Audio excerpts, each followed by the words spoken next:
en ce moment. Je sais pas si je t'avais expliqué un peu brièvement. Donc nous, on est en train de faire un mémoire en ce moment sur la gestion de l'après-carrière des sportifs professionnels. Pardon. Et dans le cadre de cette étude, j'interroge aussi bien des jeunes du centre de formation que des ex-pros, que des pros actuels. Euh, Notre problématique à nous, c'est l'impact de l'entourage du sportif sur ses choix de carrière. Et donc, en premier lieu, je vais te poser une question sur euh, ta famille. Et donc, quelles sont les personnes de ta famille qui influencent tes choix de carrière? Qui influence mes choix de carrière. Mhm. Mon père. Euh, je t'ai pas parlé de la façon dont se déroule l'entretien, mais en fait, le but c'est vraiment que tu explores un peu, tu vois, de ton côté. Ouais, Et donc, j'en ai le point. je vais reformuler les questions, mais il faut pas que tu t'attendes à ce que je parle beaucoup. Le but, c'est vraiment Donc, de moi, toi de je laisser développe. t'exprimer. Ok, Voilà. pas de souci.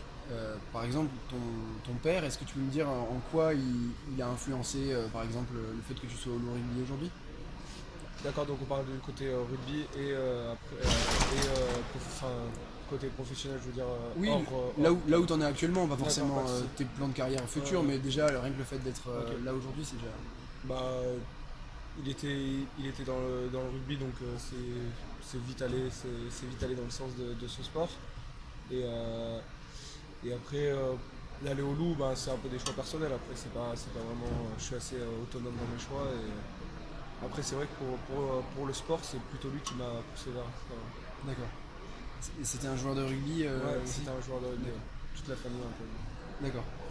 Je ne pas de thé. Il n'y a pas de thé. Ah, il y a qu'un. Il y a pas de- D'accord.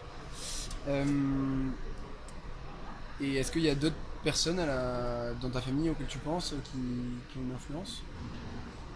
Bah, toujours ma mère, c'est les parents. Mhm. Il y a toujours une influence, même si on la voit pas, elle existe, je pense. D'accord.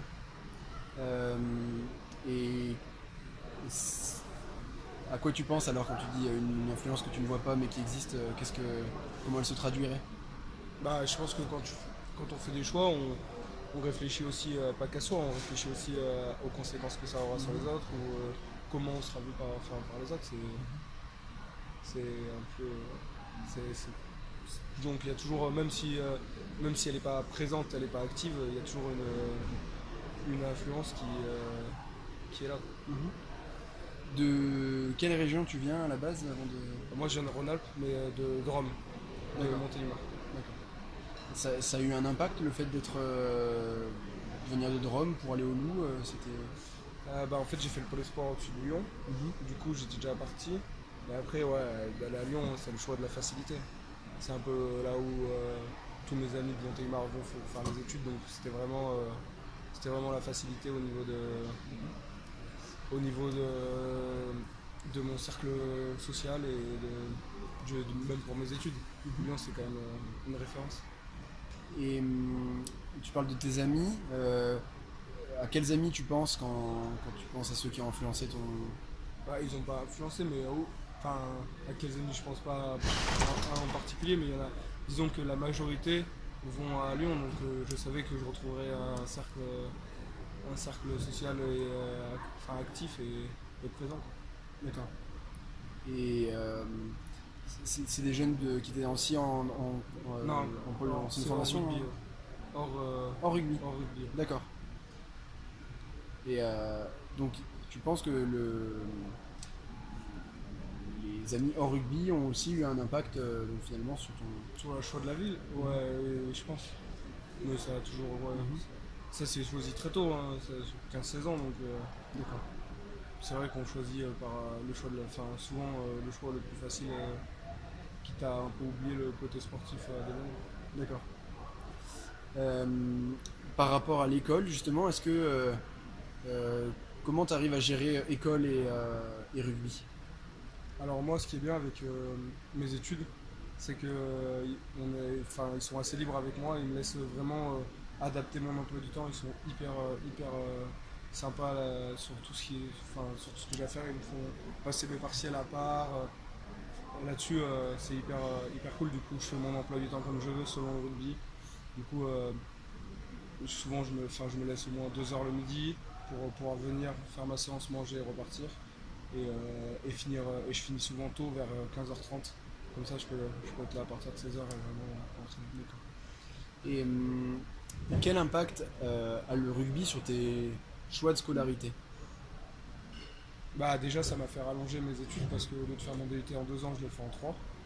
Et après, c'est vrai qu'on se ferme un peu des portes parce que tu peux pas faire déjà de faire un double projet, c'est compliqué, et tu peux pas, il y a certains trucs que tu peux pas faire, tu peux pas faire une prépa, tu peux pas, il y a certains choix qui ont été, t'es obligé de mettre de côté, mais après, c'est comme ça, tu sais que quand tu t'engages là-dedans, tu es obligé de faire des sacrifices.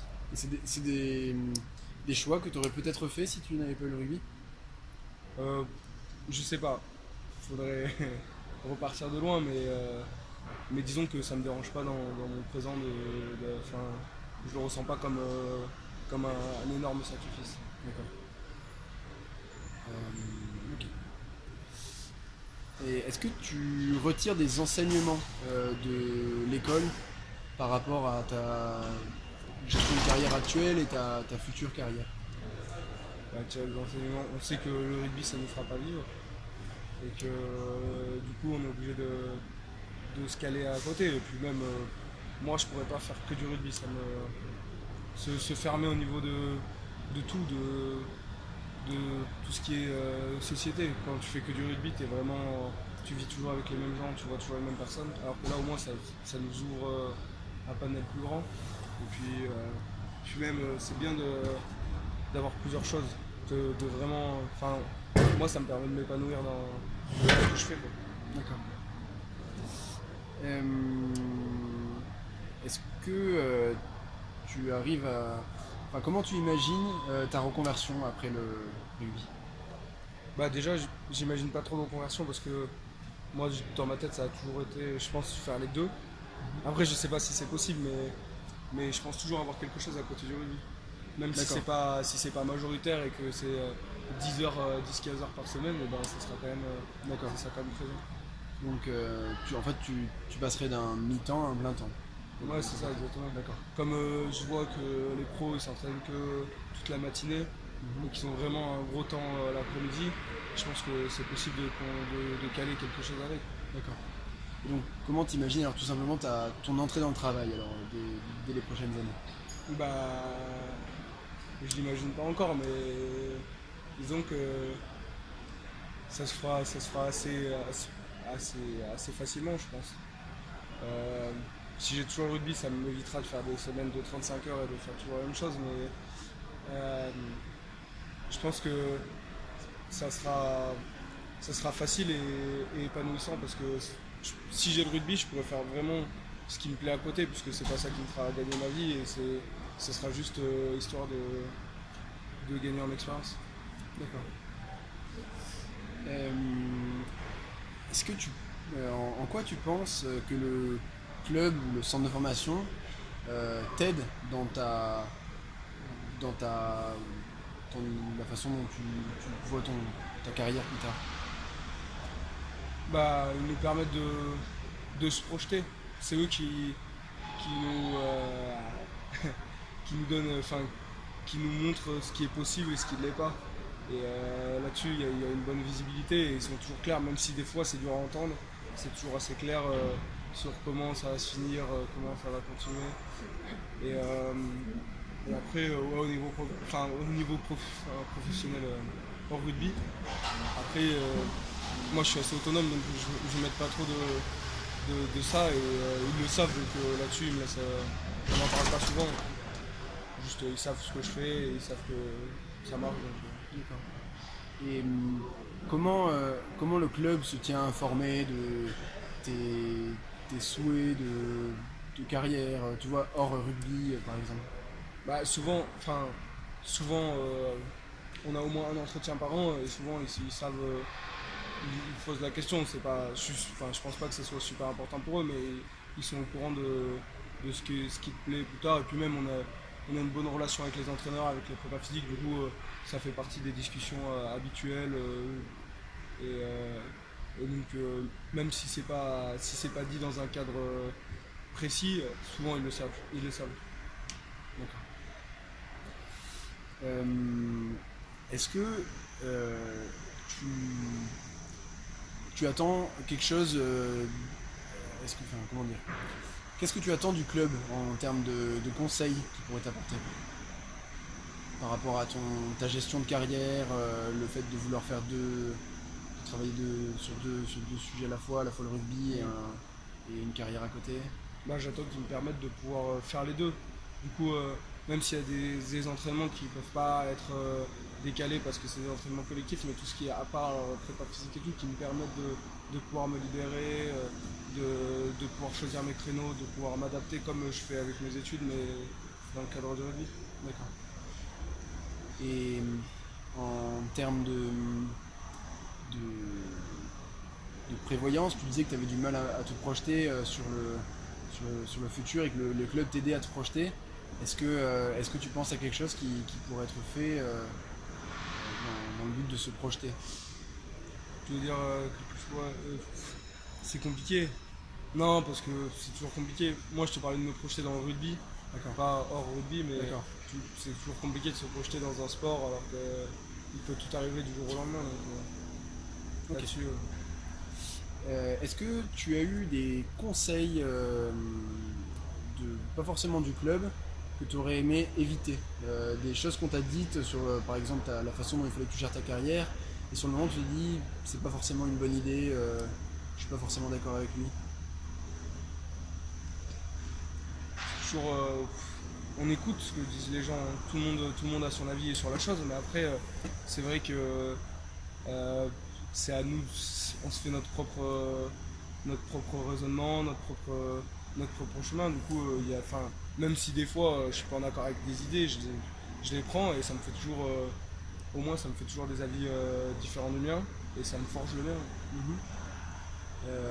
Est-ce que tu as par exemple des amis auxquels tu penses qui ont suivi des conseils ou des chemins que tu recommanderais pas toi pour gérer sa carrière?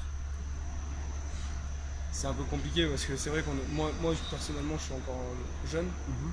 Du coup j'ai pas beaucoup d'amis autour de moi qui sont encore passés dans le dessus, surtout dans le rugby.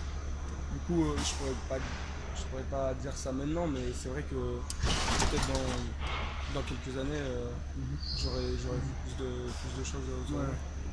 Pas forcément des gens qui sont en situation d'échec dans le rugby, mais des gens auxquels tu penses et tu te dis, ceux-là par exemple, ils sont pas dans une bonne démarche pour durer dans le rugby, ou tu vois ce que je veux dire? Ouais. C'est- Des fois avec mes amis proches on en parle, enfin, de tout ce qui est quand on a des propositions d'autres clubs. Et c'est vrai que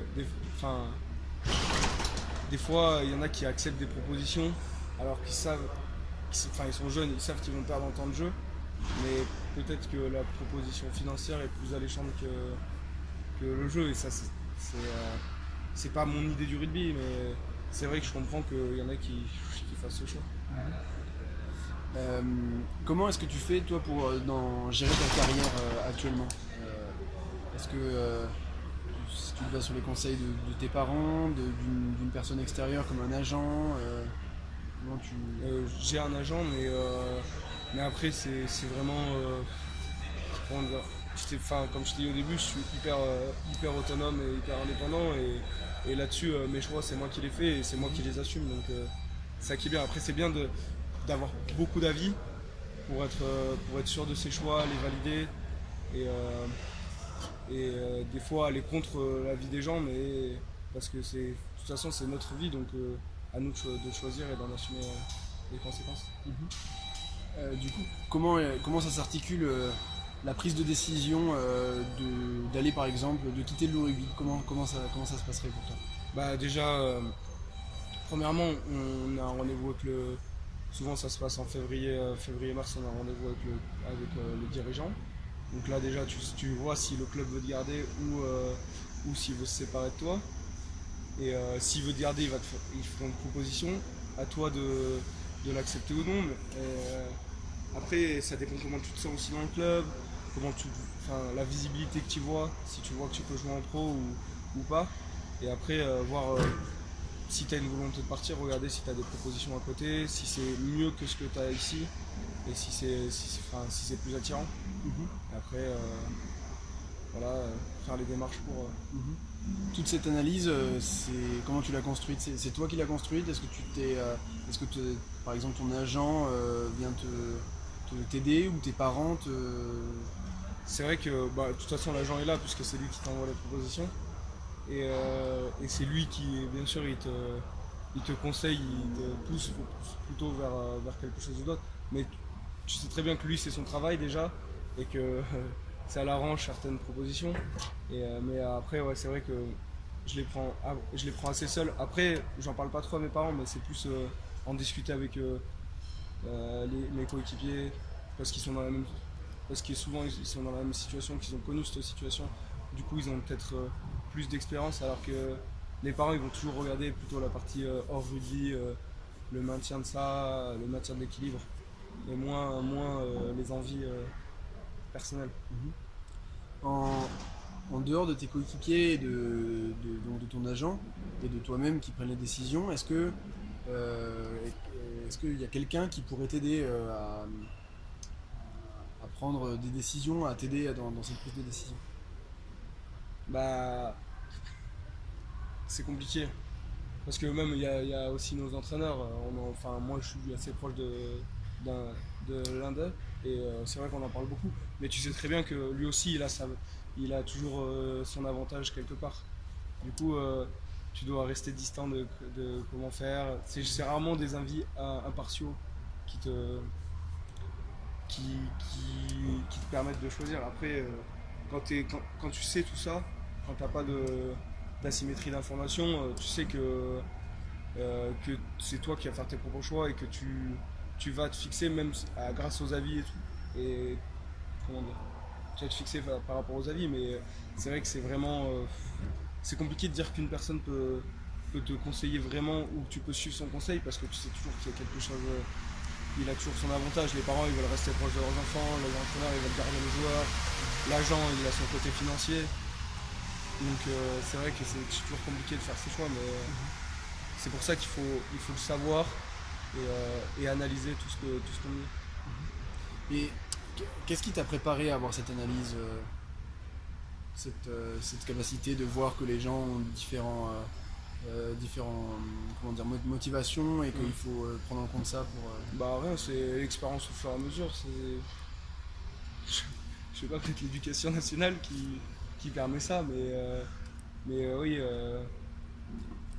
quand on m'a, en tout cas j'ai été éduqué comme ça et on m'a toujours fait comprendre que voilà, ces choix, c'était à toi d'assumer tes choix, alors autant les faire seuls, enfin en tout cas les choisir. D'accord. Euh, d'accord, ok. Ben, écoute, c'est une dernière question. Euh, En termes de carrière, vers quoi tu orientes ta carrière si le rugby c'est plus une option? Alors c'est compliqué, mais disons que je fais des études hyper pluri-activités et du coup c'est vraiment pas ancré sur quelque chose, mais c'est vrai que Qu'est-ce déjà que tu fais comme étude? un DUTGA, c'est gestion des entreprises et de l'administration.